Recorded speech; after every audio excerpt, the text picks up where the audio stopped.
Hello everyone and welcome to another critical conversation with the Museums of the University of St Andrews. My name is Ailey, I'm the Learning and Engagement Manager and I'm going to be chairing tonight's panel discussion.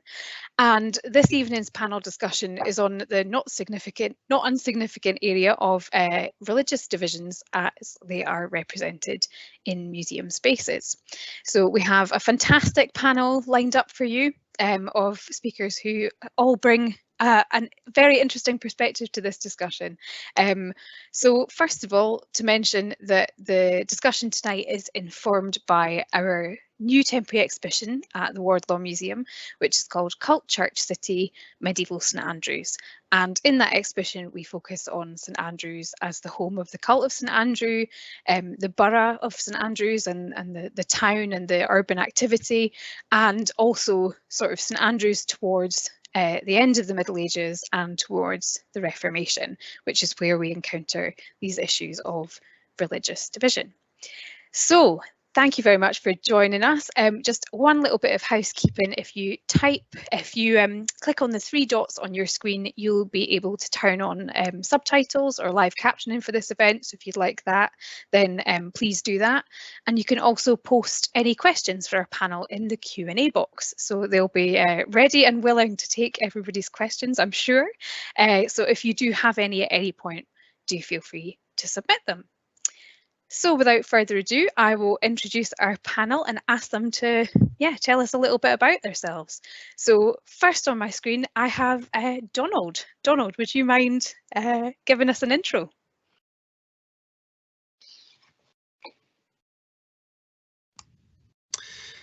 All right, good evening, everybody. My name is Donald Mcewen, and I come from Glasgow, a city which has known a fair bit of religious division down the years, largely divided between Protestant and Catholic, divided between a couple of football teams, as some of you will know.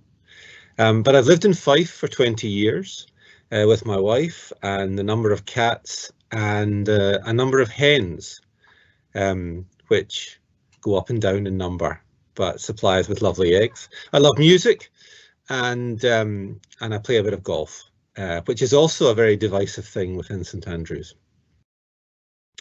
Now I have a role within the university as the university chaplain, and I think that's relevant maybe to this conversation because it's an ecumenical role in that I conduct services in a couple of university chapels which don't belong to any church denomination. They're services which are broadly within the Christian tradition, but at which everyone is welcome. Sometimes on the way out, a visitor will say, "Tell me, what church do you belong to?" And I say, "Well, this is a chapel that belongs to the university," which flummoxes people a bit. But also I support students and staff of any faith or philosophy of life and have helped students run interfaith events for the 10 years I've been chaplain here. So these are a couple of things that might lead into conversation later. Lovely to see you. Thank you so much for that introduction, Donald. Emily, would you like to go next?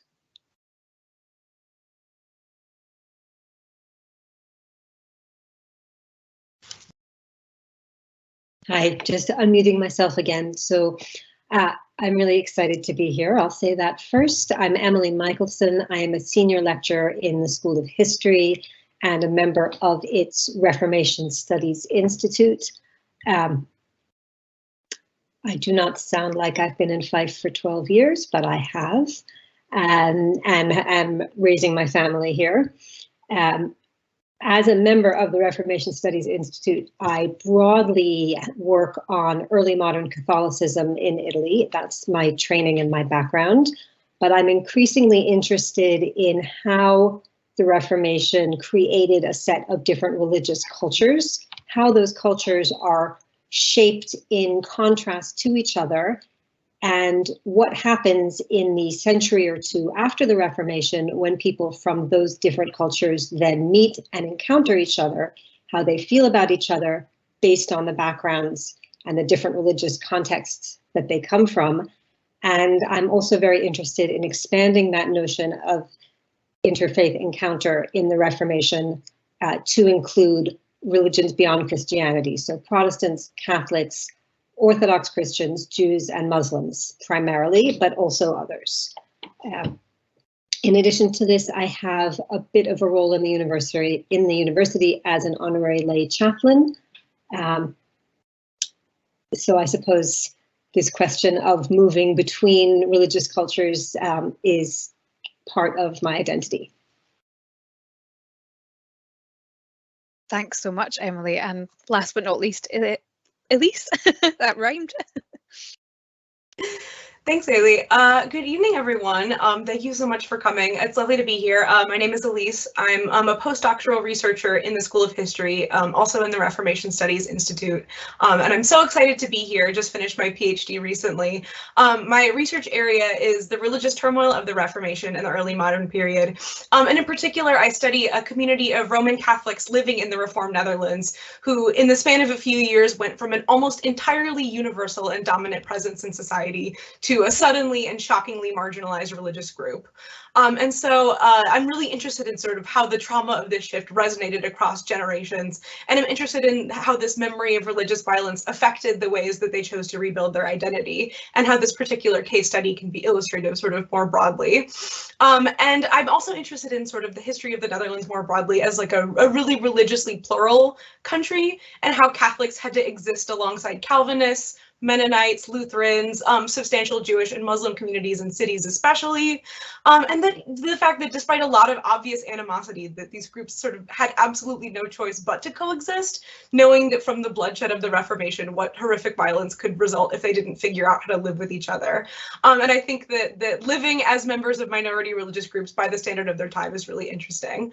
And so those are sort of my basic research interests. And because of these things, I've been in St. Andrews since 2017, from Chicago originally, and I've loved doing my PhD here. My office is the former home of a Catholic military order, and half the buildings I visit regularly are literally built with the skeleton of the ruined cathedral.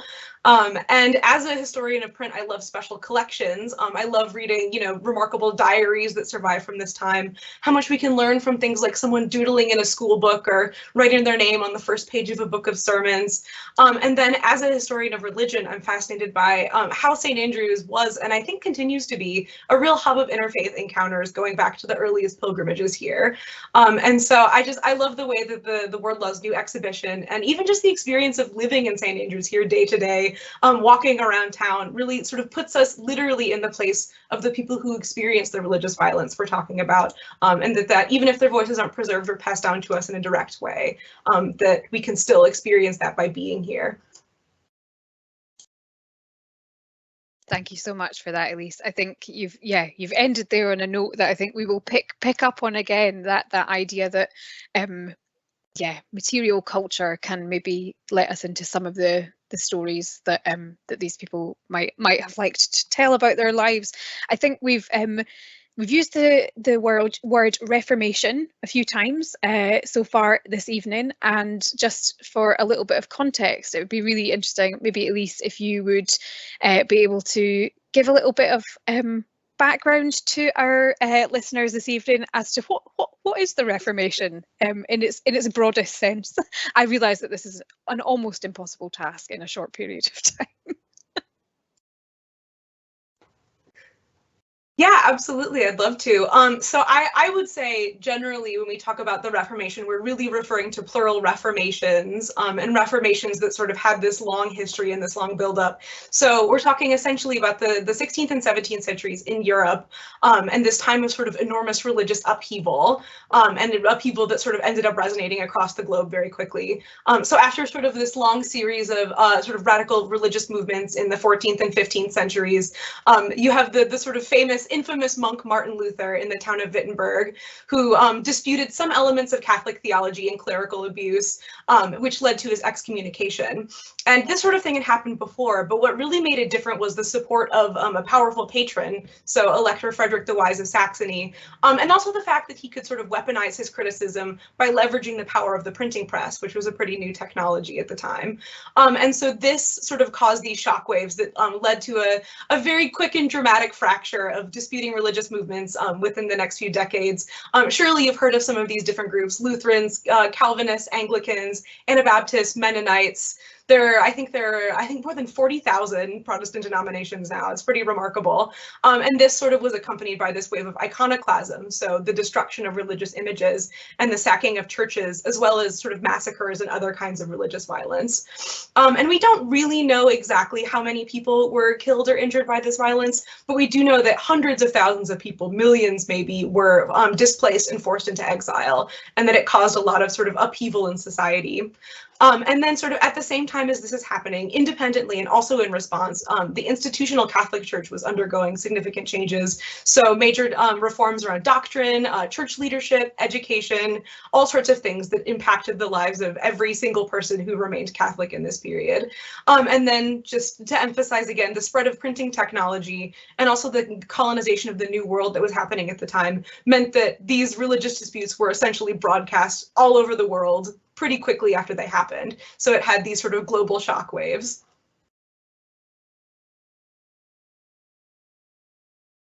Thank you so much for that. Emily, I don't know if there's anything that you would like to add to this. Well, that was a brilliant summary, Elise, and it was a pleasure to see you state it so clearly, handle such complexity so clearly. I just want to build on what you've said and talk about some of the long-term sort of effects of this period of tremendous violence. And it gets back to the sorts of things that I'm interested in professionally as an academic, which is the way that religious cultures shift in contrast to each other. So an example that I often give undergraduates is where you have Protestants, particularly certain Protestant denominations, actively rejecting images and destroying images because of various theological reasons. You have a very deliberate policy on the Catholic side of embracing the use of images, explicitly saying we want these to be teaching tools. We believe that statues of saints have their own certain value. We believe in relics. We really believe in miracles in ways that Protestants had very explicitly rejected. You see the same thing with sanctity and the role of saints in theology, the role of saints in salvation. In the period after the Reformation, you see the Catholic Church kind of ramping up its saint-making efforts, organizing it, streamlining the process, choosing the sort of saint that directly holds values that are opposed to Protestant theology in various ways. And over time, what you see is the development of two increasingly incompatible cultures in some ways. Now, I'm simplifying a lot here because, of course, there are a great many Protestant denominations which differ from each other. And in some places, you have a lot of tolerance and coexistence, and in other places, you have a lot of antipathy and antagonism. But what you see is a culture that used to be unified and is increasingly fractured. And on top of that, you also have the exportation of the Reformation to the rest of the world, because this is also a period of global missions. And these start out primarily as Catholic missions, and Catholics would say at the time that the so-called discovery of other lands outside of Europe was God's recompense for losing certain lands to Protestantism, right? We lost parts of Germany and the Netherlands, but look, we have the Americas.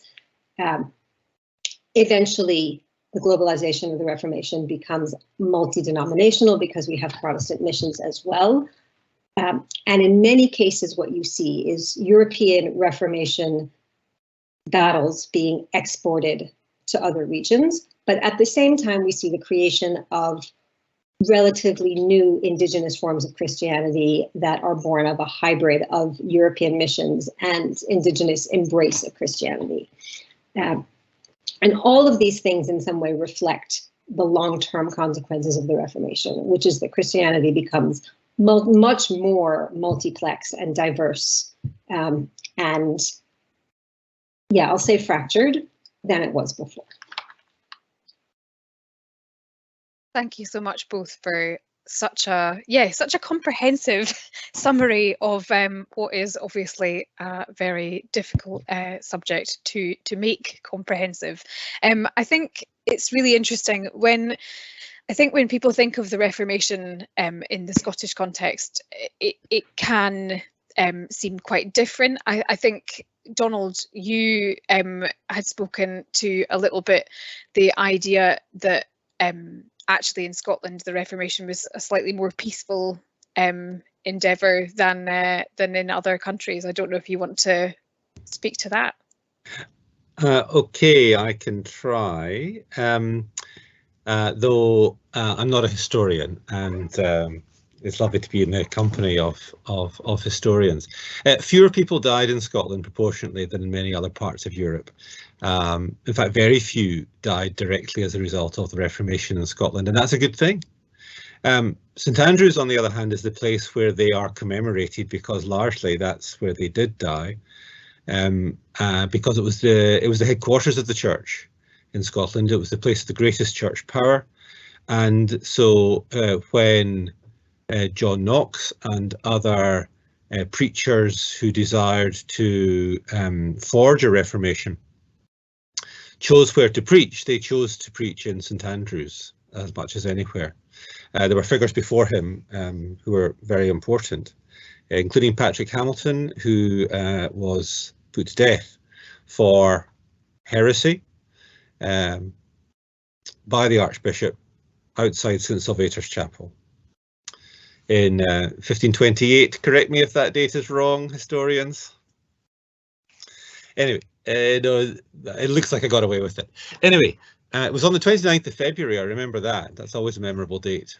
So he's only commemorated only every 4 years.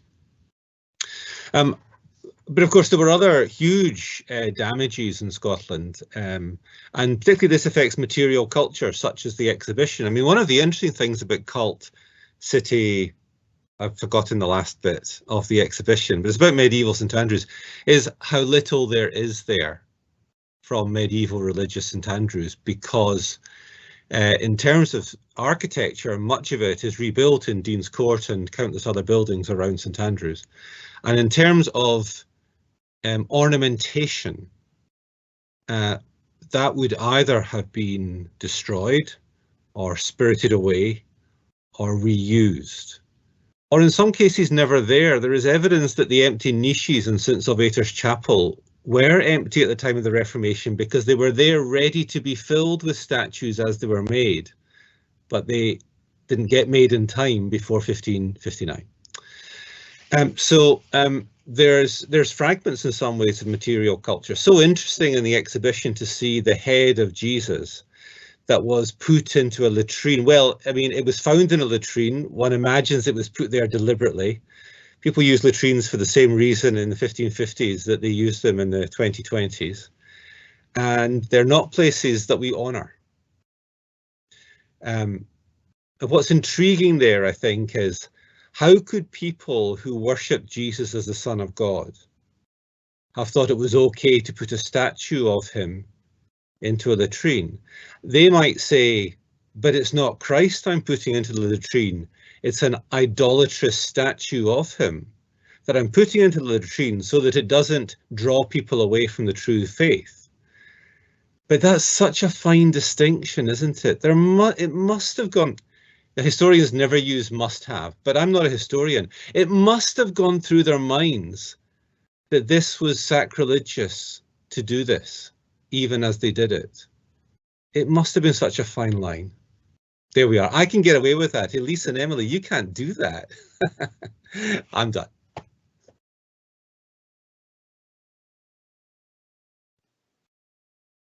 Well, I'll respond in two ways, Donald. One is, we don't say they must have, but we say they could have. Yeah. Right? Or sometimes we say it is possible to hypothesize that perhaps.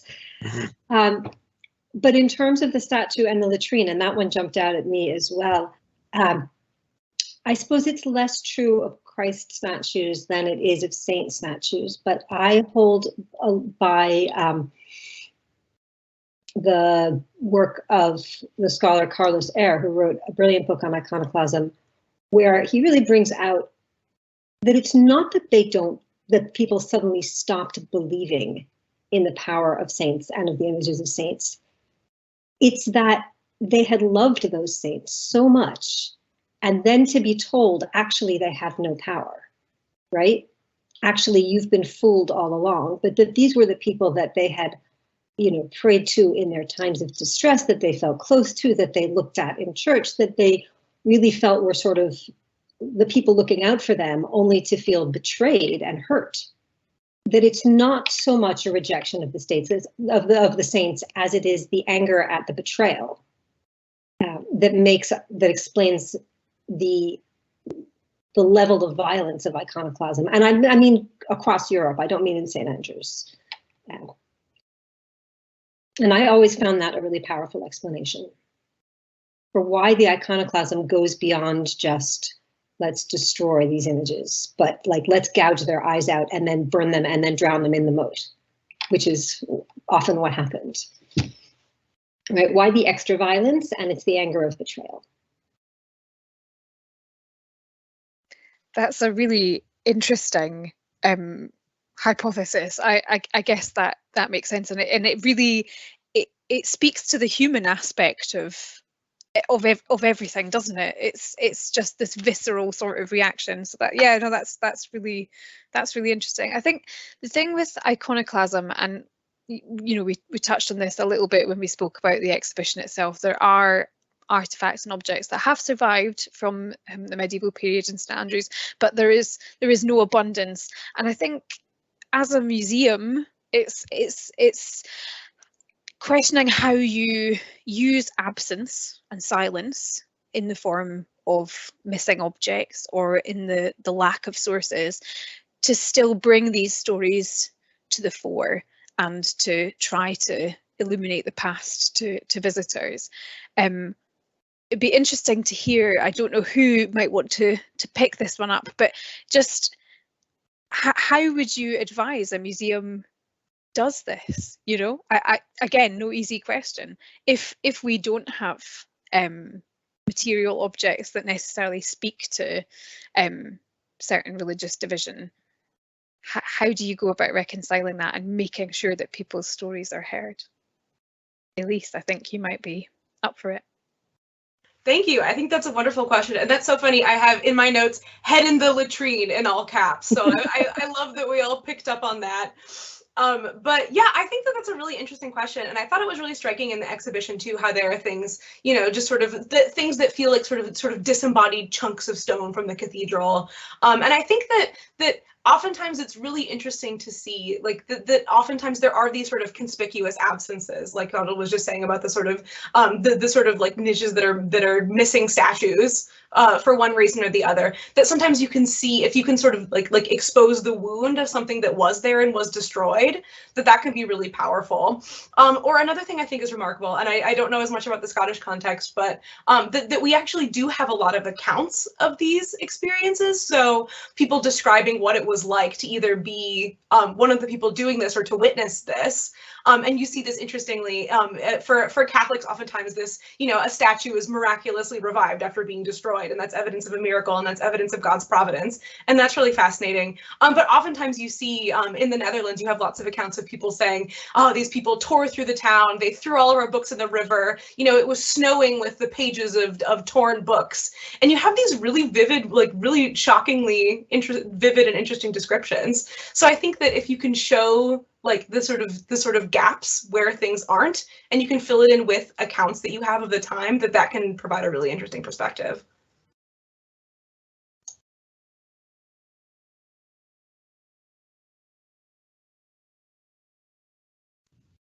Maybe I could come in here. I think music, it can be tremendously helpful in filling gaps because, for example, the change between in Reformation Scotland between, let's say, the polyphonic masses of Robert Carver,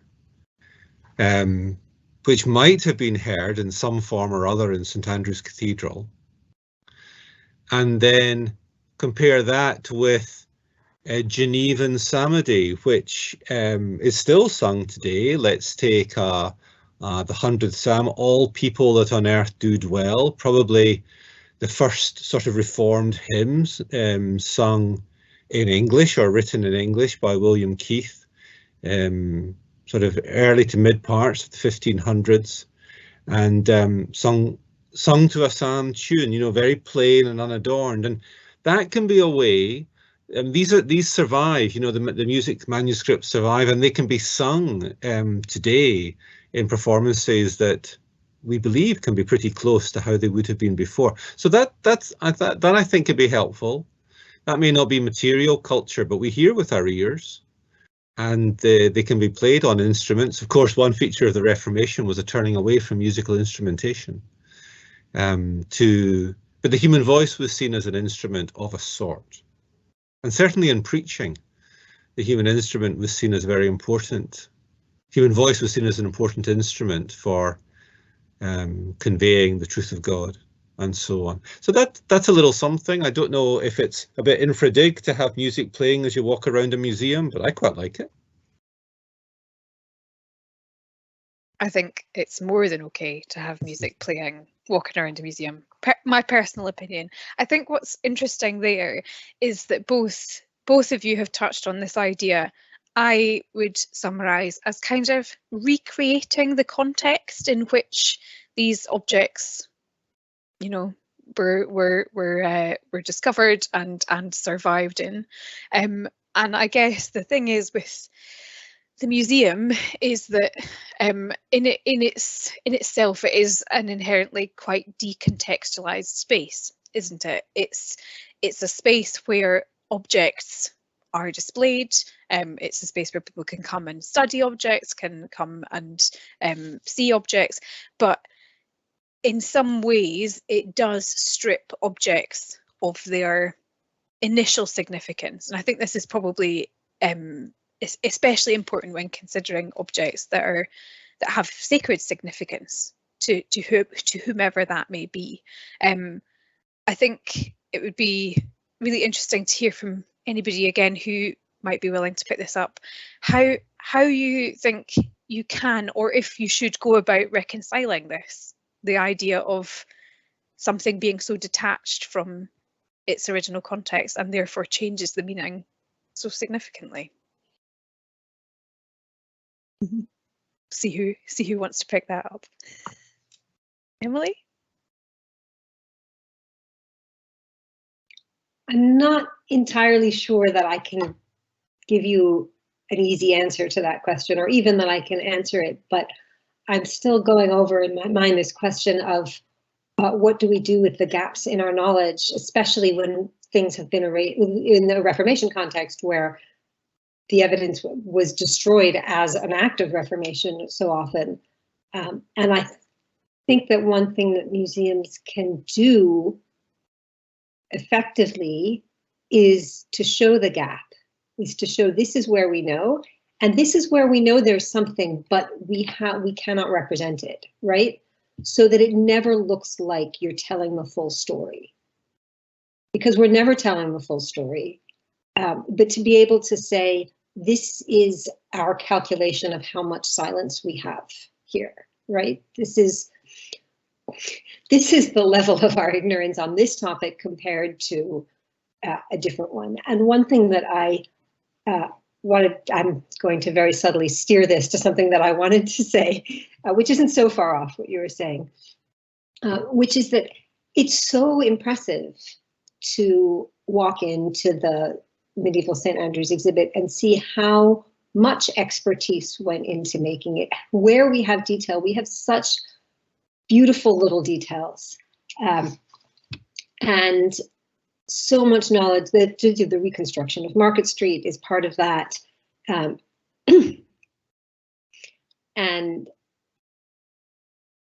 I was looking at the reconstruction, and there's like a sort of grill thing on Market Street, this sort of hot pan that's clearly about to be, it's covered in a cloth and they're going to sell something. And I was looking at the way that the hinges on the sort of standing grill were made out of ties, whereas today they would be screwed together. And I was really appreciating that, the level of commitment to getting it right, and also knowing that Bess Rhodes was behind it and Michael Brown was behind it, and they are such experts. And I was really just aware that this is the story that we can tell best because we have so much scholarship behind it. And I was contrasting it with the part of the permanent exhibit that I've taken to calling the Foreign Cabinet, which is the objects collected by St. Andreans and brought back. And I was noticing how in the one cabinet, you have objects from Iraq, from Tonga, from Zambia, from Mexico, from Myanmar, kind of all bunched together. And that there's no way to get at the granular detail that you have for the St. Andrews exhibit. And I was aware that it sort of also made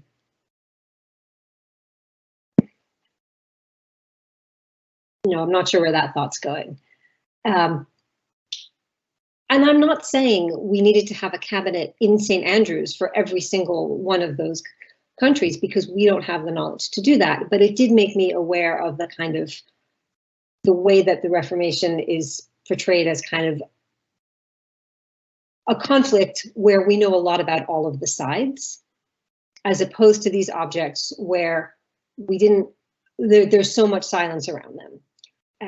I think this is a necessary part of doing local history, is you privilege your own stories because you have the information. That's how we preserve those stories. I'm not meaning to be critical in any way of this exhibit or what it's doing, because I think it's a lovely exhibit. But I was really struck by the contrast between the two parts of the museum and how much information was in one and how little was in the other. And I suppose maybe I wanted to see some acknowledgement that there's as much to say about those other items. We are just not in a position to say it, but it's there to be said, right? Those silences exist.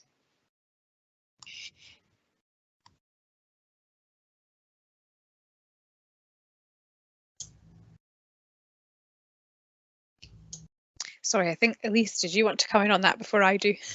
Oh, yeah, thank you. Mostly just to say that I think I totally agree with Emily. I think she expressed it really beautifully. But also that I was thinking as I was walking around the exhibit, like trying to put myself in the shoes of a peasant and say, you know, maybe like 1590, so a little bit removed from what happened, but still sort of within living memory, within generational memory, and thinking, what would I think of seeing these objects sort of placed around here in this way?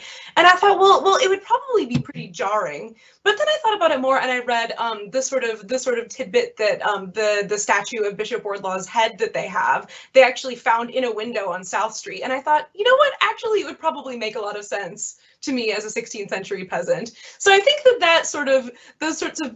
compiling those bits and pieces is something that is very of the time as much as it is something for us now.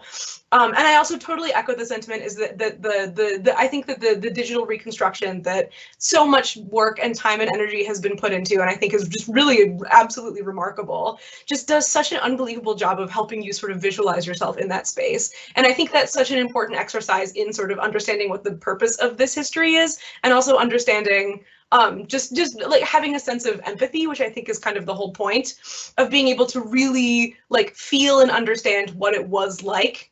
And sort of creating that connection with those people back then with yourself, because if we're not doing that, then what's the point of any of this at all? And I thought that was just really effective in sort of bringing you into that space and really helping you think physically visualize it around yourself.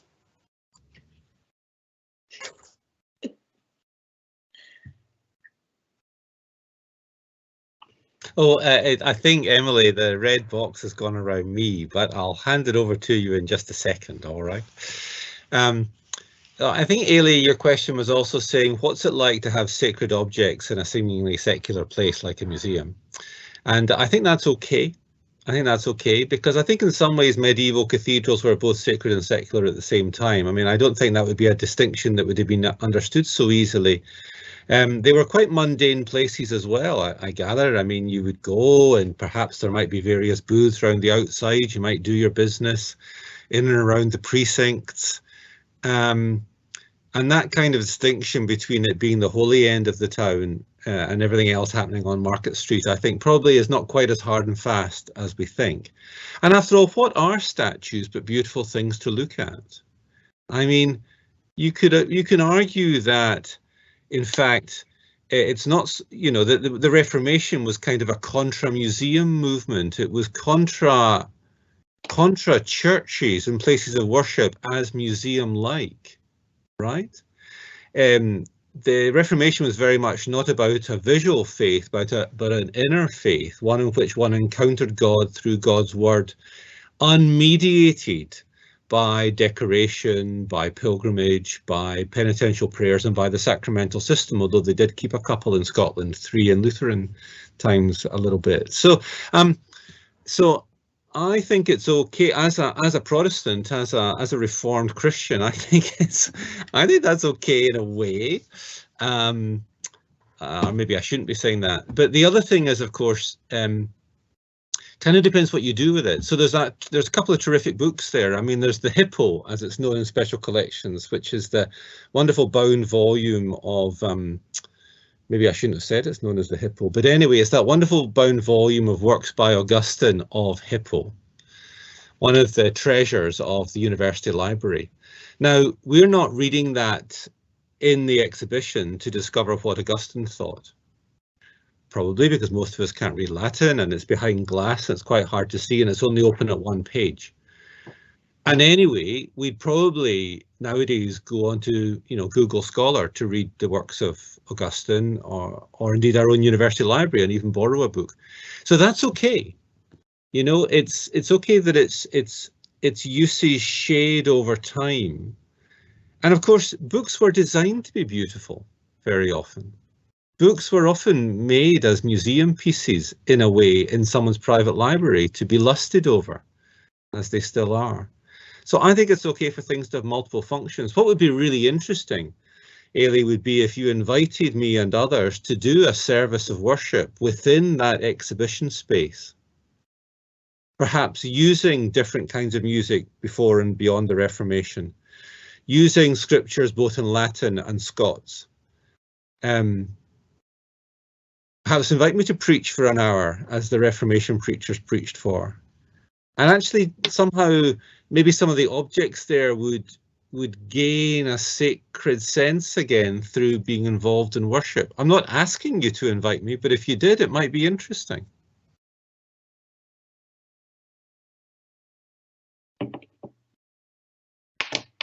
Oh, sorry. I was writing madly all these responses that I have to what you've both said. So first of all, Elise, I could not agree more with what you said about fostering empathy for the past. And I want to build on that and say that it's not the empathy that says, oh, look, they were just like us, because they really weren't. But it's to say these were real people who were as complex and ambivalent and conflicted and, you know, funny and grumpy and overtired as we are in their ways, and their stories are as interesting as the stories that we know in our own lives, and that's true for every culture. It's just hard to see it when we don't know a lot. And when we only know a little bit, we tend to flatten other people's stories and cultures, and that what the museums are there to do in many ways is to kind of rehydrate everybody into full 3D kinetic motion, make them feel real. And that is what this exhibit does really well. And that enables us to feel, you know, empathy for them as real people. I have a note that says last book. It doesn't connect exactly, but I was really struck. Oh, I know what it was. It's that material objects can do that really well because you can see how they contain these stories within them, like the Augustine of Hippo book, which was an old book in the Reformation, right? They were reading something that already for them was an old and venerated book, both physically and in terms of the content. And so for them, it also had a set of stories around it. And having that book in the exhibit, even without being able to read the content, tells us more about the Reformation as well. I was also struck by, I don't remember the title now. Sometimes you don't know what you're going to remember until afterwards. But there was a book that said it was the first book printed in St. Andrews and the last book printed before the Reformation, and there would never be another one. It was there. It was a catechism. Yeah. And on the one hand, it's totally predictable that the first book printed in St. Andrews would be a liturgical book, because most printed books were religious books in that period before the Reformation. And yet I also found it remarkably poignant. The first book and the last book at the same time, and it didn't know that it was going to be sui generis until afterwards. The book didn't know. No, it didn't know. And one of the things that books as objects do really well is they show us how blurred the lines are, all of the lines, particularly in the Reformation. So books as, containers of theology versus books as a sacred object. It's really hard to say where the line is between the book as a beloved object and the content as beloved content, and also the book as art. And we know that in this period, we also had the book as talisman, right? Which might be superstitious, but people would carry some books around as a sign of, say, warding off protection from some evil, which is not what the author of the book or the printers of the book or the binders of the book had intended, and yet was a profound use of the book. So I think they're wonderful to have in exhibits because precisely they function on so many different levels at once. And I think that's some of what you were seeing with the Augustine book, and what I was seeing in the last catechism, and is one of the things that early modern books do really well in exhibits.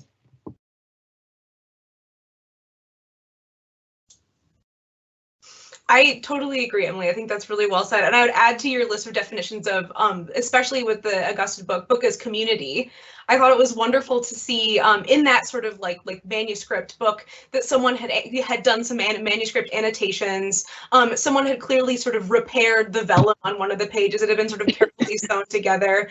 And then in another one of the sermon books that was in the exhibition, you see sort of all of these different inscriptions of so-and-so owned this, then so-and-so owned this. You have these sort of multiple layers of history of who owned this book, who interacted with it, who read it for whatever purpose. And then it's interesting, even after the Reformation, you have people continuing to go back to these older books to look at them, either to agree with them or specifically to read them so that they could disagree with them and refute them, and sometimes even throw away and burn them.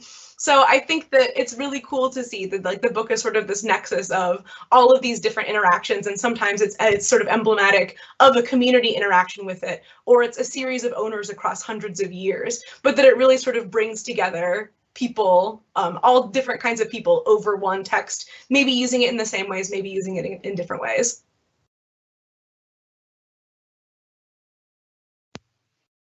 Thank you all for those, fantastic observations. There's so much there to respond to. I think the thing that struck me the whole way through is this idea of nuance. It's about building a picture of people, of people's beliefs of the time, and really trying to, it comes back to that idea of empathy, doesn't it? Trying to help people to understand the worldview of others. And I think that's so important.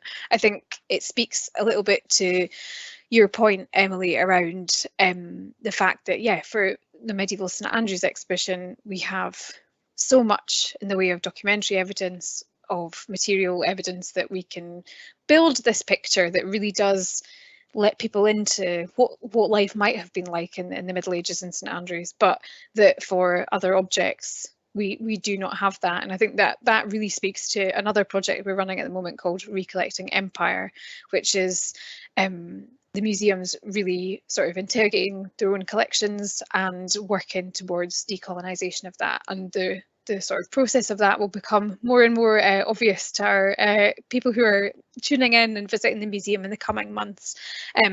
but it's this idea of speaking to people who are affected directly by things like this. Donald, like you say, you know, why don't we try a service in the museum?